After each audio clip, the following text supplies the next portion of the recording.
100 jours, on avance. 100 jours, il y aura demain 100 jours que cette invasion russe a commencé en Ukraine. Qui a l'avantage, avant de vous entendre, c'est pas un débat, c'est pas un débat en l'air, c'est pas un débat pour le plaisir de désigner, c'est que encore une fois, ça a des conséquences directes sur l'issue de cette guerre. Avant de vous entendre, voyons si d'un point de vue strictement clinique, on peut établir ou pas un constat. Voici les indispensables avec Fanny Veil. Bonsoir Fanny. Bonsoir David, bonsoir à tous. Qui gagne la guerre en ce moment? Peut-on obtenir une réponse au simple vu des faits ou pas? Eh bien, pour vous répondre, David, on peut considérer qu'il y a eu deux grandes phases à cette guerre. La première, la guerre nationale à l'échelle de toute l'Ukraine. 5 images. Première image, le jour même du déclenchement de l'invasion, c'est la mise en échec par les Ukrainiens de l'assaut héliporté de l'aéroport de Gostomel à 25 km de Kiev. Un commando russe devait s'infiltrer dans la capitale et prendre le contrôle par surprise de la présidence, du Parlement et de la télévision. Échec russe.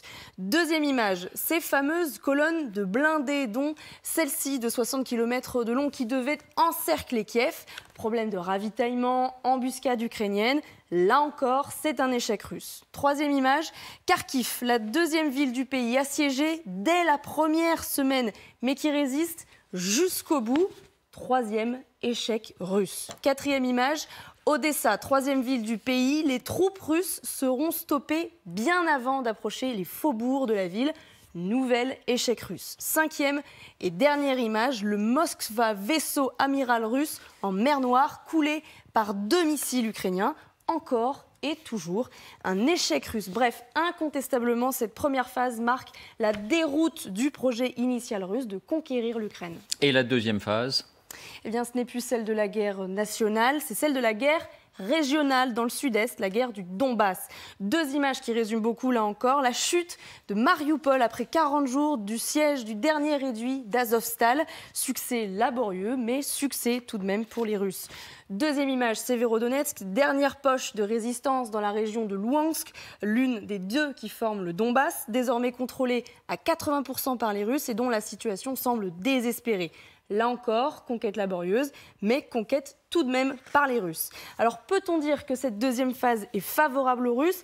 Incontestablement oui, d'autant qu'ils ont pris plutôt la ville de Kherson ici au sud. Résultat, si on prend regarder pour référence la carte de l'Ukraine avant le 24 février, cette carte-là, et qu'on la compare aujourd'hui à celle d'aujourd'hui, donc 100 jours plus tard, ce qui saute aux yeux, c'est que les Russes ont conquis malgré tout une solide portion du territoire. En cette date symbolique, Volodymyr Zelensky, le président ukrainien, en a d'ailleurs fait le constat tout à l'heure devant le Parlement luxembourgeois. On l'écoute. Станом на сьогодні під контролем окупантів перебуває близько 20% нашої території. Майже 125 тисяч квадратних кілометрів. Це значно більше, ніж площа усіх країн Бенілюксу разом узятих. En clair, c'est 3 fois plus que la portion du territoire ukrainien que contrôlaient les Russes avant le 24 février. Merci Fanny. Alors évidemment, c'est un résumé à grands traits.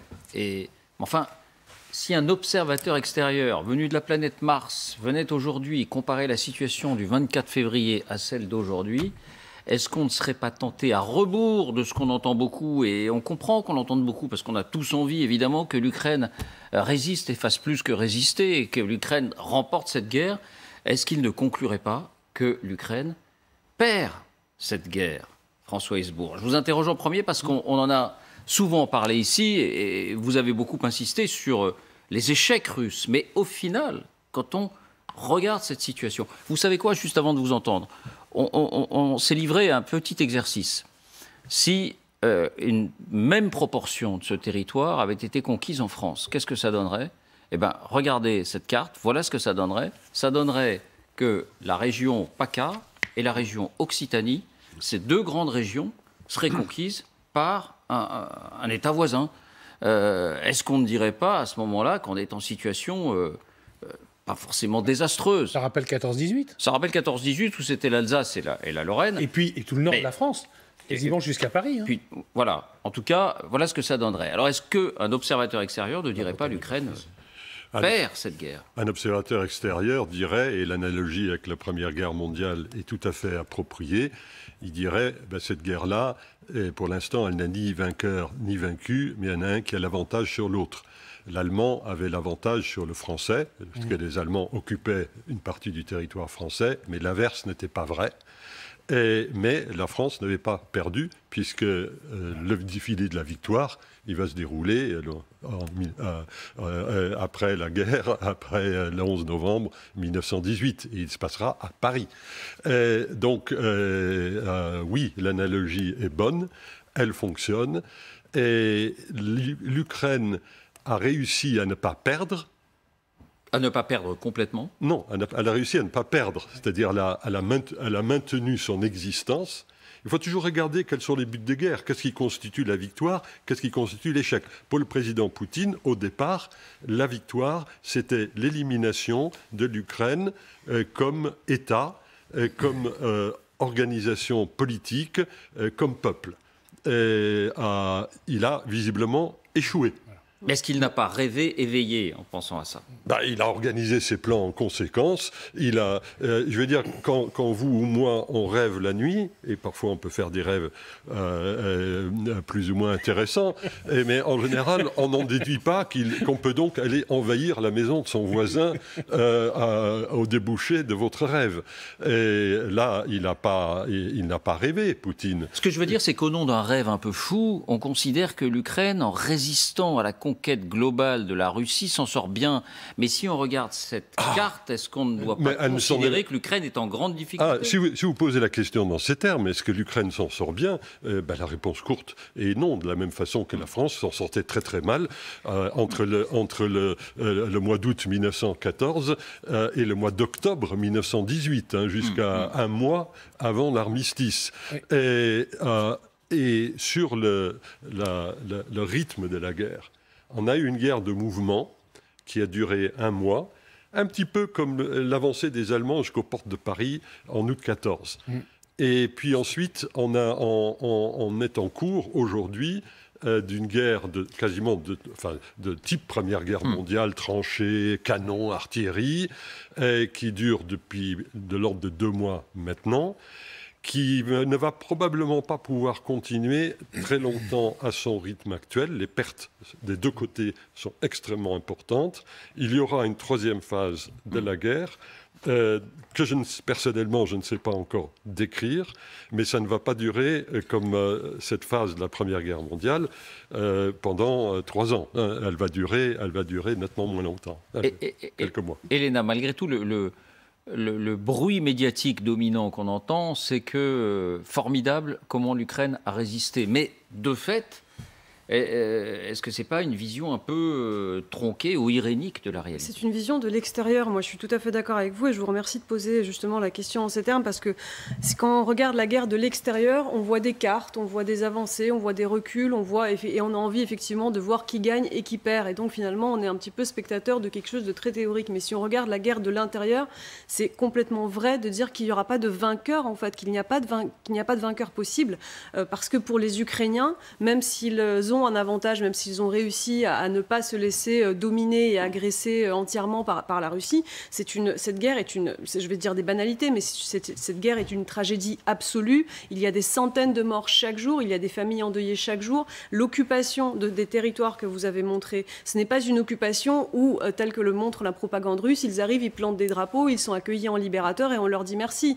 C'est une occupation qui est d'une violence extrême. Par exemple, à Kherson, qui a été assez rapidement occupée depuis le début de la guerre, il y a les premiers témoignages, et ils sont rares, qui commencent à émerger, de cas de torture de gens qui ont participé aux manifestations contre les occupants, d'exécutions arbitraires, de gens que l'on vient chercher. On a vu évidemment tous, on a en tête aussi ces images de ce qui s'est passé autour de Kiev, et c'est seulement ce qu'on a pu voir parce que des villes ont été libérées. Donc il faut comprendre que l'occupation se passe de façon absolument tragique, que voilà, pour les Ukrainiens, c'est un combat de chaque instant. Mais Elena, ce n'est pas quelque chose où ils peuvent, en gros, si pardon, juste, si on pouvait se dire, cette guerre a participé à créer un sentiment national de cohésion ukrainienne, voilà, c'est que ça aurait créé en ce sens quelque chose de positif, mais non, parce que ce sentiment, il existait déjà, il était déjà là encore plus depuis 2014 et depuis le temps que dure cette agression, donc c'est pas quelque chose que les Ukrainiens, même pas ça, auraient pu en retirer parce qu'ils l'avaient déjà. Donc aujourd'hui... Mais quand vous dites, pardonnez-moi, il n'y a pas de vainqueur, la Russie, bien sûr, elle avait un objectif, mais qui apparaît aujourd'hui complètement disproportionné, démesuré, étant donné l'état réel de l'armée russe. C'est-à-dire que les Ukrainiens mais quelqu'un, encore une fois, qui reviendrait en Russie après avoir été très très loin depuis 3 mois, dirait, ben voilà, on a conquis 20% du territoire ukrainien. Oui, sauf que, alors vous voulez dire que à ce moment-là, c'est la Russie qui serait gagnante parce qu'elle a conquis 20% du territoire ukrainien, mais non, mais la Russie est perdante sur toute la ligne. Alors là, je vous parle en tant que Russe. D'abord, ce qu'on a perdu, c'est tout simplement le rapport qu'on avait avec les Ukrainiens, entre les Russes et les Ukrainiens. Enfin, cette guerre est un drame pour les peuples. Je parlais strictement d'un point de vue à l'ancienne de la guerre. D'un point de vue géopolitique. D'un point de vue géopolitique, cette guerre est voulue par Vladimir Poutine. Elle est pensée, elle est rêvée par Vladimir Poutine. S'il y a quelqu'un qui pourrait se dire, super, j'ai gagné 20% du territoire ukrainien, c'est Vladimir Poutine. Or, je ne pense pas que ce soit le cas parce qu'on l'a vu et on lit son ambition géopolitique, elle va bien au-delà et on a vu et on a dit et on a raison de le dire et votre exposé était très très juste du fait que en fait Vladimir Poutine avait perdu la grande guerre qu'il voulait mener en Ukraine. Aujourd'hui, il mène une guerre à minima, il est isolé, on le disait au début de l'émission, vis-à-vis de son entourage qui ne comprend plus du tout le sens en fait de cette guerre. Donc cette guerre, c'est une défaite pour Vladimir Poutine, pour le peuple russe, pour le peuple ukrainien et l'État ukrainien, en n'en parlant même pas. Colonel Père de Jong. Oui. Moi, j'ai une vision un petit peu différente. C'est qu'en fait, je vais faire un peu la focale, je vais m'éloigner un petit peu, parce que la tactique, si vous voulez, ce qu'on voit, les cartes, etc., c'est de la tactique. La première chose que je vois, moi, c'est qu'au-delà du Donbass, c'est les difficultés qu'ils ont eues. En fait, ils contrôlent la mer d'Azov et la mer Noire, littéralement. C'est majeur. Le contrôle de ces 2 ports, si vous voulez, c'est vraiment une avancée absolument incroyable. Et d'ailleurs, qui aujourd'hui étouffe totalement l'Ukraine.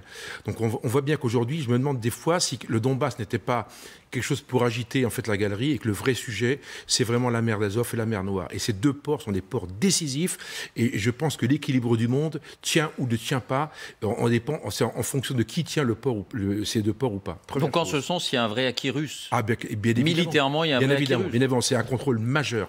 Et les ports, c'est la logistique, c'est le commerce, etc. La deuxième chose, je pense que les Russes n'accepteront jamais de perdre la guerre. C'est-à-dire qu'il y a une mécanique psychologique au-delà des faiblesses, au-delà de cette armée qui a des difficultés, au-delà de Poutine qui est peut-être malade, etc. Ils n'accepteront jamais de perdre la guerre et surtout pas contre les Russes, contre les Ukrainiens. Et c'est un vrai sujet parce qu'ils peuvent aller au bout du sacrifice. Et moi, je relisais il y a quelques jours Octobre Rouge et à un moment donné, je ne sais pas si vous vous rappelez dans le film ou dans le livre, il parle très bien de ce qu'on appelle les diagonales du fou. C'est qu'à un moment donné, le gars, il lance son sous-marin nucléaire, son SNLE, il le lance dans une zone extrêmement dangereuse et il sait que ça peut très mal tourner. En fait, la diagonale du fou, c'est vers quoi on peut aller malheureusement. Et moi, je crains beaucoup ça, c'est que le fait qu'il soit malade, vous voyez, ça correspond exactement à cette période, une espèce de chose extrêmement bizarre. Et quand vous dites « je crains beaucoup ça », vous pensez à l'arme nucléaire ? Oui, tout est possible, parce que le problème, c'est qu'il ne peut pas perdre. Donc, quand il ne peut pas perdre, qu'est-ce qu'il va faire pour ne pas perdre ? Vous voyez ce que je veux dire ? Enfin, encore une fois, quand on regarde les cartes, on a du mal à se dire qu'il perd. Et évidemment, et encore une fois, par rapport à l'objectif initial, bien sûr. Mais il va perdre la guerre. Le problème, c'est que cette bataille, elle est perdue, mais il va, en finale, dans X années, je ne sais pas quand, il perdra la guerre. Parce que c'est la guerre des images, c'est la guerre de tout ce qu'il a fait, des massacres, etc. Si on parle de territoire, pardonnez-moi, la guerre à la base, c'est quand même des territoires. Pour moi, à part les 2 ports, le reste, c'est la galerie. La preuve, c'est qu'il a lâché Kiev aussi vite qu'il a été dans le Donbass. Je veux dire que ça, à la limite, c'est pas en soi. Les ports, c'est fondamental. Jean. Vous avez remarqué que j'aime beaucoup l'histoire. Rappelons quand même qu'en 1940, la guerre a été perdue par la France, par le Royaume-Uni, par la Belgique et par les Pays-Bas en 5 semaines. C'était des armées massives, c'était pas le même type d'armée, c'était des millions d'hommes, mais nous n'avons pu résister que 5 semaines. Là, les Ukrainiens, face à un pays qui est 3 fois plus peuplé qu'eux-mêmes, résistent depuis 3 mois. Donc, ils n'ont pas perdu. Au contraire, c'est incroyable. Une résistance, c'est pour ça que c'est plus 14-18 que 39-45, une résistance incroyable. Donc, pour moi, d'abord, première chose, donc je pense qu'il faut ne pas perdre de vue qu'une guerre, ça peut se perdre en quelques semaines. Et c'est ce qu'espérait faire Poutine. Il espérait faire une blitzkrieg et il s'est planté. Première chose. Deuxième chose, vous savez, non, mais c'est vrai, mais ce qui est très intéressant, David... À force de considérer cet objectif de départ, alors qu'on sait aujourd'hui qu'il était complètement à côté de la plaque, étant donné les informations dont Poutine disposait sur une armée, étant donné que ces informations étaient complètement bidons, pardon pour le terme. Oui, mais il ne contrôlera pas durablement, en plus, le Donbass. Parce alors, que attendez, alors là, on va y venir, voilà. parce que... Alors, donc, je ne vais pas aborder ce sujet du contrôle du Donbass, mais pour moi, ce qui est intéressant, c'est ce qui se passe dans le monde actuellement. Vous savez que dès 1942, les Américains ont commencé à préparer l'après-guerre. Dès 1942, au moment où on croyait que les nazis avaient gagné la guerre. On pensait. Et vous savez de quoi on parle actuellement à Bruxelles ? De la reconstruction de l'Ukraine. Les Américains parlent de reconstruction de l'Ukraine. On est en train de préparer, et c'est pour ça que de ce point de vue-là, colonel, je pense que vous avez raison, il va se passer des choses, d'ouvrir par la force le chemin, le port d'Odessa, et d'accompagner des bateaux à Odessa pour aller chercher le grain ukrainien pour l'exporter. Mais avec quel bateau, Jean ? Nos bateaux. Des bateaux européens ? Des bateaux européens. Mais ce serait une participation directe à la guerre. Je termine, François, juste simplement. Et un petit détail sur la... Ce serait un engagement direct dans la guerre. Bien sûr. Mais ce serait devenir co-belligérant. Regardez ce qui s'est passé. Qu'est-ce qu'a fait immédiatement Poutine quand il a su que c'était en préparation ? Il a dit « Je vais... au contraire, laisser le grain sortir parce que je ne veux pas être responsable d'une famille. Parce qu'il sait très bien qu'il y a un engagement qui est en préparation, que les gens qu'on va aller chercher ce grain. Parce qu'il y a une famille mondiale. Mais Jean, est-ce que vous pensez une seconde que des bateaux de guerre français ou anglais ou de pays scandinaves iraient affronter des bateaux de guerre russes dans la mer Noire? Ça ne se passerait pas de cette façon-là. On enverrait d'abord des bateaux pour chercher du grain. Et en disant, voilà, c'est un bateau, c'est un convoi humanitaire. Mais les Russes ne les laisseraient pas passer. Alors attendez, si les Russes ne les laissent pas passer... Ils ont déjà dit, pardonnez-moi de vous interrompre, on veut bien lever le blocus si vous levez les sanctions. Si vous levez les sanctions. Et alors, ils les laisseront passer parce qu'ils savent très bien qu'il y a un vrai risque là, effectivement, d'escalade. Et je vous rappelle, c'est un petit détail, mais qui a échappé à tout le monde, que les Turcs ont fait le main basse sur le détroit, sur le Bosphore. Or, ça veut dire quoi ? Vous savez que d'après les traités internationaux, normalement, les détroits sont libres. Aucun État ne peut interdire à un bateau de guerre de passer. Non. Les Turcs ont fait main basse sur ce... Ça, c'est l'histoire dans l'histoire. Si je puis dire un mot. D'abord, le régime des détroits, qui est réglé par la Convention de Montreux de 1936, donne à la Turquie le droit d'interrompre le trafic militaire lorsqu'il le juge opportun. C'est ce que la Turquie a d'ailleurs fait, c'est-à-dire aucun navire russe, notamment, ne peut rejoindre la mer Noire depuis le début de la guerre. Donc, le rôle de la Turquie est effectivement clé, mais il est, j'allais dire, beaucoup plus avancé que ce que vous avez tendance à indiquer. Deuxièmement, ce cas de levée d'un blocus s'est présenté. Il y a, en 1988-89, il y avait ce qu'on appelait la guerre des pétroliers. Les Iraniens, dans la mer Persique, dans le golfe Persique, prétendaient interrompre le trafic pétrolier, un petit peu comme les Russes interrompent le trafic des navires marchands qui veulent enlever le blé d'Ukraine. Mais qu'est-ce qui s'est passé ? Les Européens et les Américains ensemble ont armé une flotte qui déminait les eaux qui avaient été remplies de mines, comme c'est le cas aujourd'hui en mer Noire, où les Ukrainiens et les Russes ont mis plein de mines pour gêner les mouvements des navires de guerre. Et les Américains, c'est un détail très intéressant, avaient proposé aux pays dont le pavillon ornait leur bateau marchand de temporairement remplacer ce pavillon avec un pavillon américain. Ouais. Le message aux Iraniens, c'était si vous tirez sur un navire avec le drapeau américain, c'est vous qui devenez belligérant. François, dans tout ce que je viens de décrire, tout ce que je viens de décrire, il n'y avait aucun acte de belligérance contre l'Iran. Voilà. Là, dans ce que Jean décrit et de ce que je décris, Voilà. il n'y a pas de raison de tirer sur les Russes, sauf si les Russes tiennent. Parce que j'allais dire, tiennent à se faire l'Iran tirer n'a pas la bombe atomique. Non, non. La Russie a la bombe atomique. Non, mais d'accord. Et dans ses considérations sur la co-belligérance, donc j'allais dire, ça change beaucoup de choses. si la simple possession de la bombe atomique par un pays face à d'autres pays qui ont la bombe atomique permet de faire foin de tout le droit international, mais François, de toutes les relations internationales. Ce n'est pas ma préconisation. Profit, Ce que je dis simplement, c'est que depuis le début de cette invasion, on entend dire la limite, c'est la co-belligérance en engageant des hommes. Mais dans cette solution, j'ai bien compris que ce n'était pas le cas. La question que je voudrais vous poser, pour revenir à notre affaire, revenir à notre affaire, non, parce qu'on ne va pas faire sur les détroits. Non, mais pardon, on parle de la nourriture. Oui. Dans le courant de l'été, il va y avoir des famines au Moyen-Orient et en Afrique. C'est pas une petite affaire. Et la Russie va dire, regardez, à cause des sanctions occidentales, c'est la famine dans le monde. Mais c'est déjà leur discours. C'est leur discours, on en a longuement parlé hier. En Afrique, c'est ce qu'ils disent. Et la question que je voudrais vous poser, est-ce qu'il est imaginable, quand on voit cette carte, qu'un jour, cette situation soit réversible, qu'un jour ces territoires soient rendus. Pour avoir ça en tête, il faut d'abord comprendre ce qui est en train de se passer dans ces territoires. Voici les indispensables avec Quentin Bérichel. Et le jingle.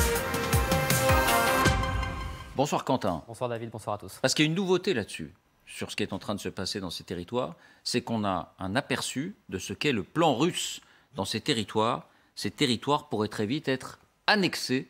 Ça a été indiqué hier, Quentin. Oui, et lorsque c'est un dirigeant de premier plan russe qui s'exprime sur l'idée d'une annexion, c'est rare. Cet homme, c'est lui, Leonid Slutsky, c'est un député russe de la Douma. Il est également le chef de la commission des affaires étrangères à l'Assemblée russe. Surtout, il fait partie des négociateurs russes qui avaient entamé des pourparlers avec la délégation ukrainienne. Discussion au point mort aujourd'hui. Alors, comment ces territoires seraient annexés? Par la voie d'un référendum, selon lui, comme pour la Crimée en 2014. L'élu estime que les territoires libérés tiendront un référendum plus ou moins en même temps, un vote qui pourrait arriver très vite dès le mois de juillet. Alors, de quel territoire parle-t-on précisément? Eh bien, tous les territoires conquis militairement par la Russie. Voyez cette conquête en rouge, on l'a dit, 20% du territoire ukrainien, selon Volodymyr Zelensky. Évidemment, les républiques autoproclamées de Donetsk et de Lugansk, qui s'étendent un petit peu plus chaque jour, tout l'est du pays. Et toute cette partie au sud, jusqu'à Kherson, tous ces territoires seraient donc annexés et rattachés à la Fédération de Russie. D'ailleurs, dans ces territoires, déjà, la russification se fait en marche accélérée. Oui, d'abord tout faire pour rattacher les habitants à la citoyenneté russe. À Kherson comme à Zaporizhia, la Russie délivre à tour de bras des passeports russes pour les habitants qui le souhaitent. Les procédures sont simplifiées, résultat de longues files d'attente au guichet, comme ici à Militopol, près de Zaporizhia. Et puis on change également les programmes scolaires à l'école à Mariupol. Les cours de littérature, d'histoire et de mathématiques russes ont été remis au programme. Les élèves seront même privés de vacances pour pouvoir rattraper leur retard. Alors, il y a aussi l'économie qui se russifie. À Kherson, la plus grande ville conquise par les Russes, le rouble a été décrété monnaie officielle la semaine dernière. Et puis enfin, à Mariupol, un petit peu plus récemment, le port s'est de nouveau remis à fonctionner. Un premier bateau commercial comme celui-ci est même parti depuis la cité portuaire mardi, direction Rostov-sur-le-Don, de l'autre côté de la mer Noire. Une manière de montrer que dans ces territoires, la Russie fait du commerce intérieur. Intérieur, commerce intérieur. Merci Quentin.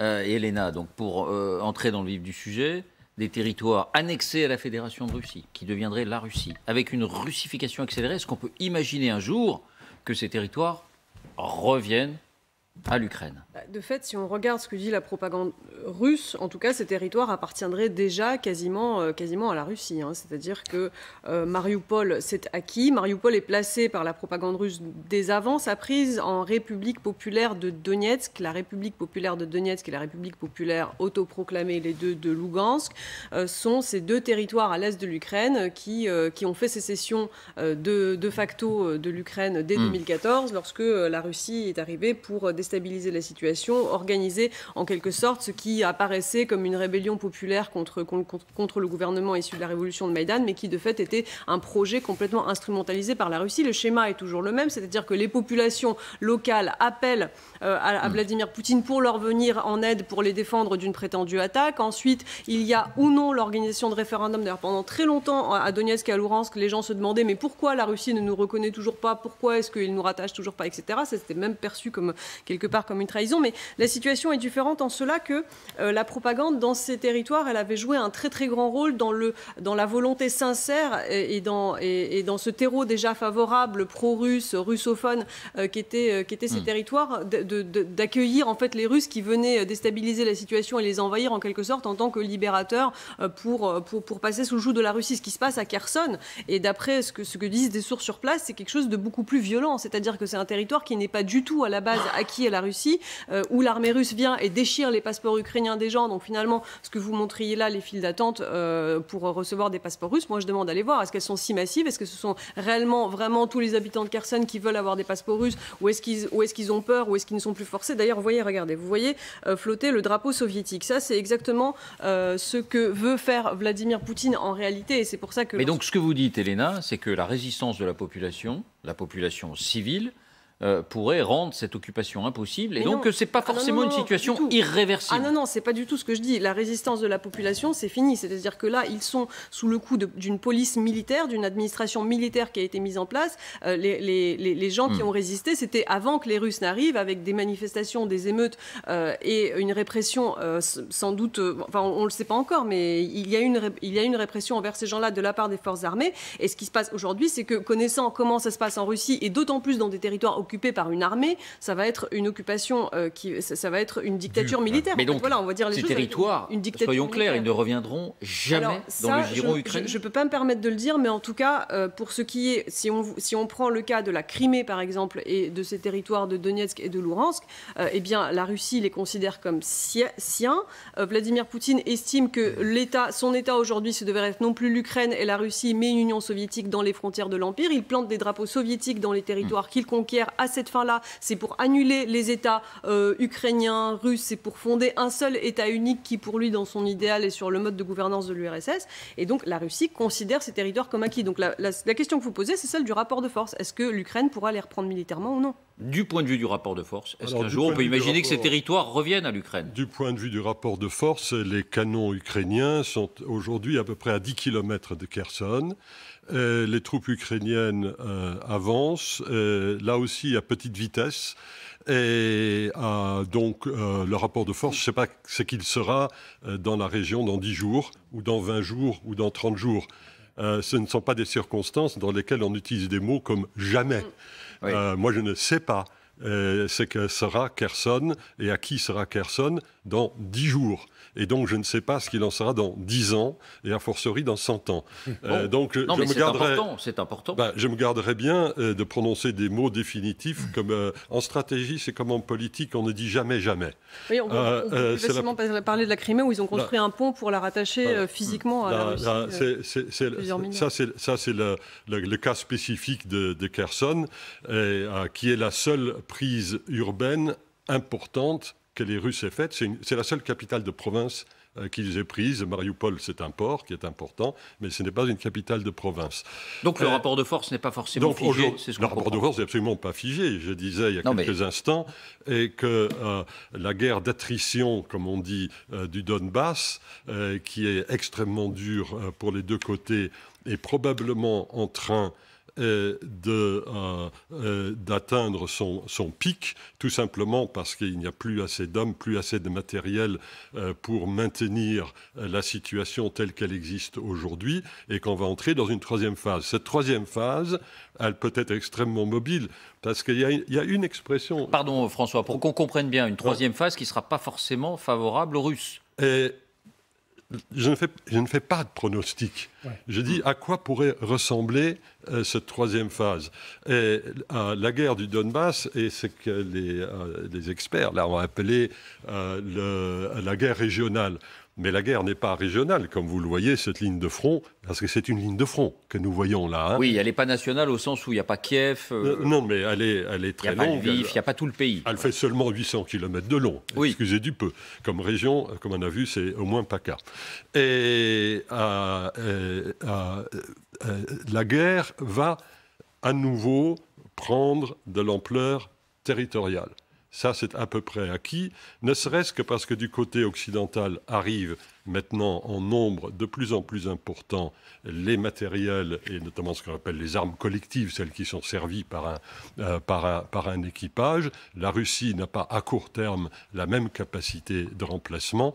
Donc ça risque d'être un combat j'allais dire plus fluide, plus dynamique, dont je ne connais pas l'issue. Et l'autre aspect, bien entendu, celui qu'on a évoqué tout à l'heure, l'affaire du blocus va dominer l'agenda international de la guerre. Parce qu'effectivement, lorsqu'il y aura des émeutes de la faim à Bamako ou à Dakar, ou à Beyrouth, ou à Jakarta, pour prendre quelques capitales de quelques pays qui sont fortement dépendants des blés ukrainiens, ça va prendre une importance énorme. Ça va prendre une importance énorme. Et là non plus, je ne sais pas dire comment ça va déboucher. Mais on va en parler beaucoup. Ça va être très différent. Ça va être très différent des 60 derniers jours. Colonel Père de Jong. Donc, on ne connaît pas l'agenda de Poutine. C'est tout le problème. Donc, il n'y a que des hypothèses. Aujourd'hui, j'en vois que deux. La première, c'est que Poutine s'arrête. À ce moment-là, que font les Ukrainiens? Quel est leur niveau de motivation? Est-ce qu'ils ne vont pas, je veux dire, mettre en place un Ukrainistan pour batailler jusqu'à, financé par l'OTAN, financé par l'Europe, etc. Une espèce d'abstraction qui reste là. Ou bien les Ukrainiens décident, de façon paradoxale, en fait, de négocier une partie de la, comment dire, de cette région et l'abandonner dans une négociation. Oui. La deuxième chose, ils n'ont pas l'air d'être dans cet état. Non, d'accord, mais je rejoins. Vous avez raison d'évoquer cette hypothèse. C'est les hypothèses. La deuxième, c'est, on a l'impression qu'ils vont s'arrêter, mais je ne suis pas du tout sûr que les Russes vont s'arrêter. Je me dis que la frontière naturelle de la région, c'est le Dniepr.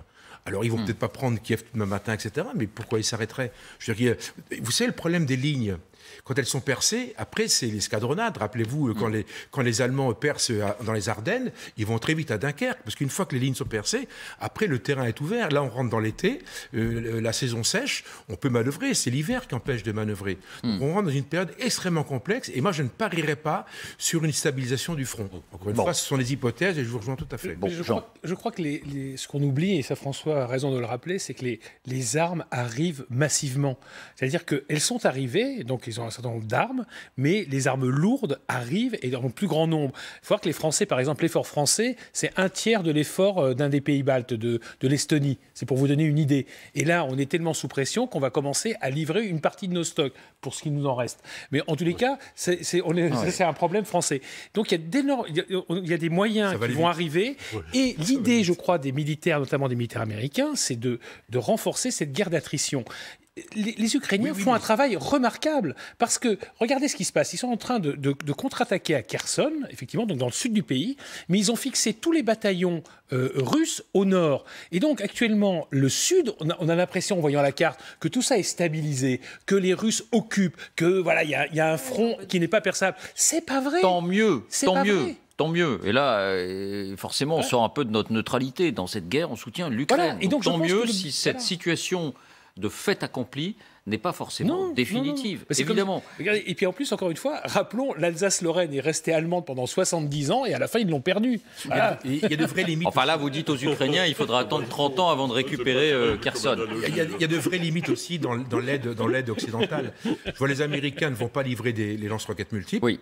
Enfin, pas livrer des lance-roquettes ou des lance-missiles multiples. À 300 km. Oui, à 300 km de rayon d'action. Oui, mais le problème, c'est que le MLRS, il a deux possibilités. Soit vous mettez 12 roquettes dessus, ça tire globalement une centaine de kilomètres. Soit vous mettez 2 missiles, c'est balistique, et ça tire à 300 km. Donc le problème, une fois que vous avez la rampe, il suffit de trouver le missile. Donc vous aurez un autre marché qui arrivera le truc. Donc ils ne vont pas tenter le diable. Bon. Les Allemands, ils traînent. Je veux dire qu'ils ont promis Monts et Merveilles, des guépards, etc. Aujourd'hui, vous vous rendez compte, ils ont promis des missiles anti-aériens de courte portée qui dataient des stocks qu'ils ont trouvés en Allemagne de l'Est. Deuxième point. Donc les Ukrainiens... Parce que les Ukrainiens savent s'en servir. Donc ça va plus vite. Oui, enfin, disons qu'ils avaient ça en magasin, il y en avait 2500, et donc il fallait bien les fourguer, sinon ils ne s'en serviront jamais. On s'interrogeait sur l'état d'esprit russe. Quand on écoute maintenant la télévision russe, vous savez qu'on aime bien passer ces séquences depuis, notamment depuis la décision américaine de livrer ces fameux lance-missiles ou lance-roquettes multiples.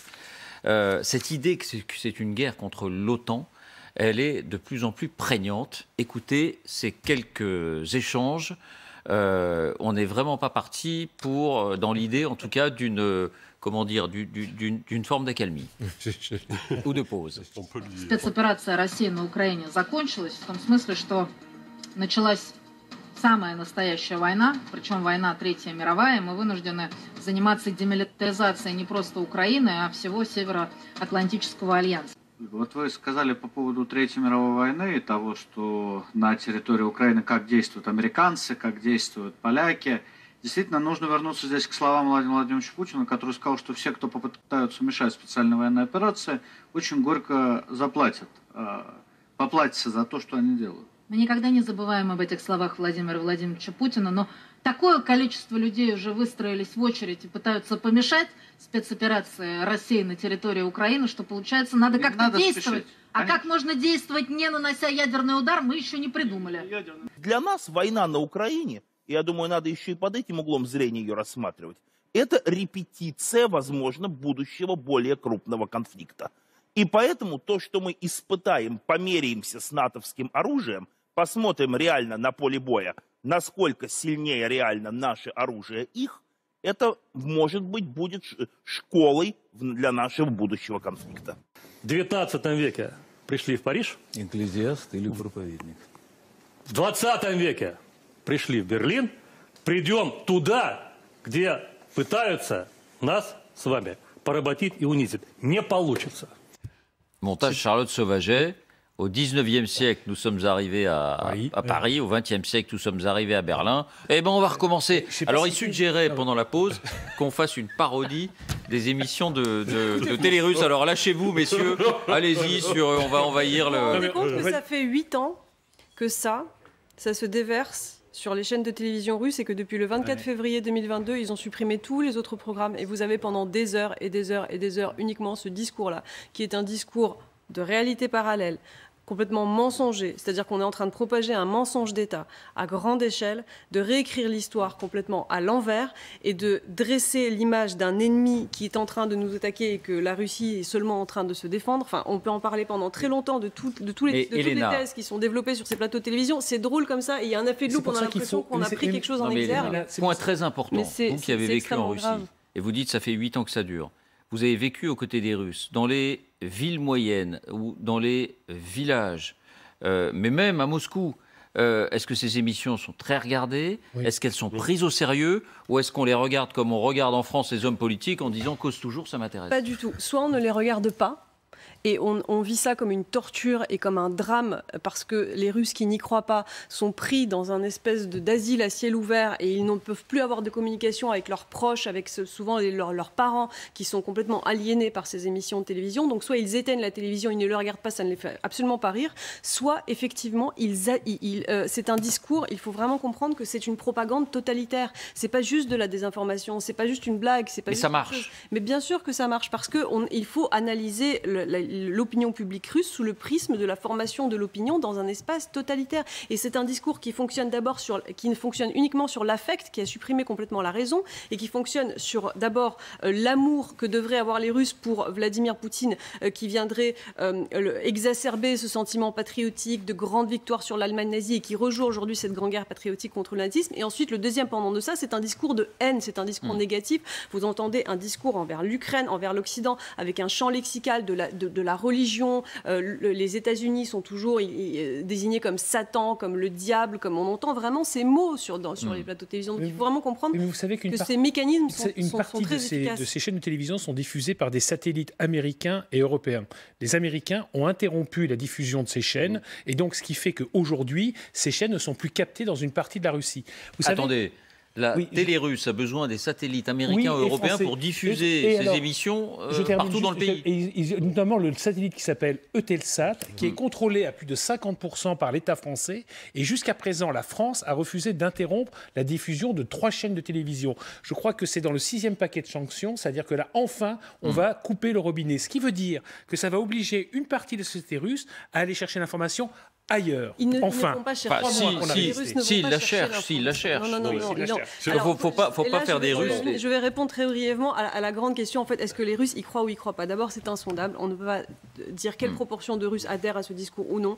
Mais les Russes sont vis-à-vis de la propagande comme ils sont vis-à-vis du pouvoir. Ils sont dans une passivité absolue parce qu'ils savent qu'ils ne peuvent rien changer de toute façon. Donc vous éteignez votre télévision et en réalité, la guerre en Ukraine, l'opération spéciale, peu importe. Mais c'est quelque chose dont que les Russes veulent faire en quelque sorte comme si cela n'existait pas. Et c'est pour ça que les Russes qui sont pacifistes, qui sont anti-guerre, même dans les grandes villes, même à Moscou, qui vont se promener, qui voient les gens assis dans des cafés, vivre une vie normale. Vous savez, moi, au début de la guerre, j'étais à la frontière, juste à 20 km à Belgorod, côté Kharkiv.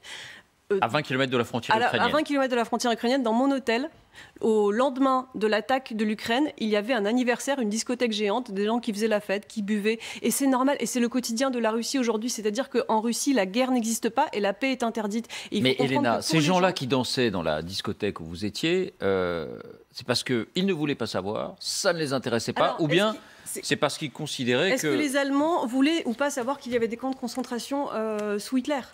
Est-ce qu'ils veulent le savoir ou est-ce qu'ils ne le savent pas? Une partie ne le sait pas, une partie ne veut pas le savoir. C'est un mécanisme de refoulement psychologique, c'est une défense naturelle envers cet espace où vous vivez et vous n'avez pas d'autre choix et vous ne l'aurez sans doute jamais. C'est comme ça qu'ils le voient, puisque Vladimir Poutine, ça fait 20 ans qu'il est là et rien ne change. Il a promis la stabilité aux Russes, une stabilité salutaire. C'est une stabilité qu'ils voient aujourd'hui comme leur salut, parce que ça fait 20 ans qu'on leur répète la même chose et qu'ils n'auront jamais d'autre alternative. François. Telle qu'ils le voient.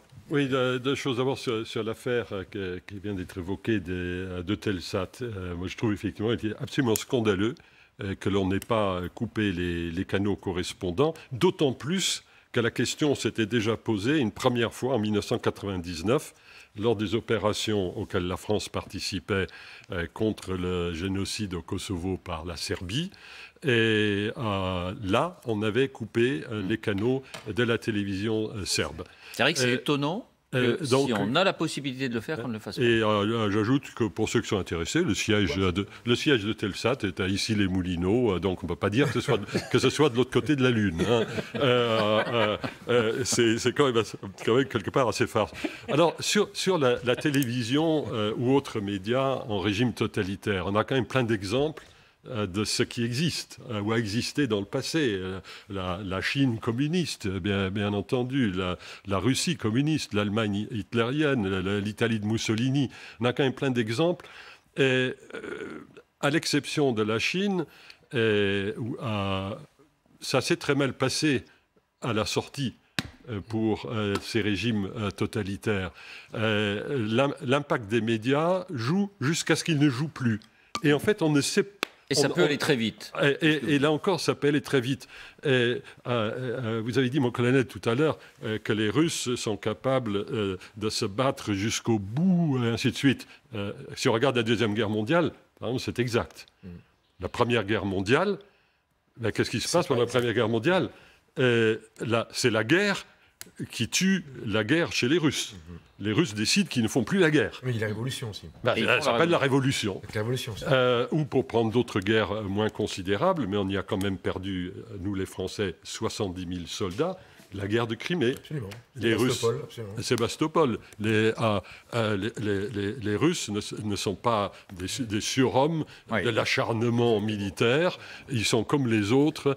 Ils sont parfois extraordinairement acharnés quand il s'agit de défendre le sol sacré de la patrie, ce qui était le cas pendant la Deuxième Guerre mondiale, du moins une fois que les Allemands les avaient attaqués, sournoisement, parce qu'ils étaient très copains avant. Mais dans d'autres circonstances, notamment à l'extérieur, ça peut changer très vite. Ils sont parfaitement capables de mettre la crosse en l'air, comme cela s'est passé aussi malheureusement dans l'histoire de France. Le moment est venu d'accueillir notre invité. Vous le connaissez sans doute autour de cette table. Il s'agit